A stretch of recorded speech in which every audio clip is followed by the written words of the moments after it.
Good afternoon. I'm Erica Sargent. Great to have you with us. I'm Joe Donlin. We begin with a CBS 2 exclusive. A former Northwestern cheerleader tells us she was not at all surprised to hear allegations the school didn't do enough to protect its athletes as the fallout from the football team's hazing scandal continues.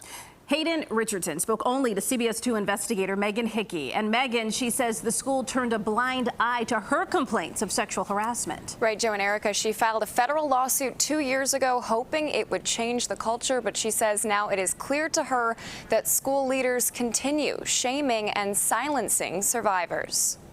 I wasn't shocked when I started hearing other teams come out because I had started hearing people come to me with their stories 2 years ago. Hayden Richardson came to Northwestern to cheer in 2018, but instead of being held up as an athlete and a scholar, she says she was treated as a sex object.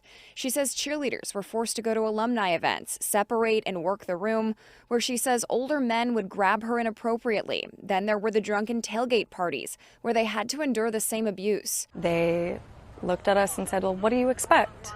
You're a cheerleader, isn't this part of the job? We spoke to Richardson from D.C., where she now lives. She says she complained to her coach, then the associate athletic director, and was told to get evidence to prove her case. So she got statements from teammates saying the same thing, but was accused of fabricating evidence.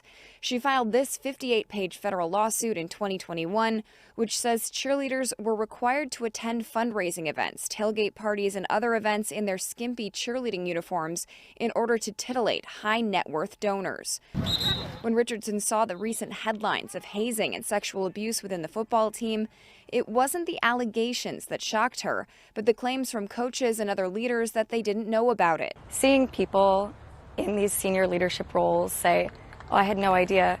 There's no way you didn't know. She says lawsuits like hers and those recently filed by football players are one way to help fix the problem, but more needs to change. To rectify these behaviors, they would have to take a step back, further analyze how these behaviors came to be, and then start putting measures in place over years and years and put someone in position to hold them accountable. Richardson's lawsuit is still pending. We did reach out to Northwestern for comment, but didn't hear back. And if you're wondering why she didn't just quit the team, she says she feared losing her scholarship.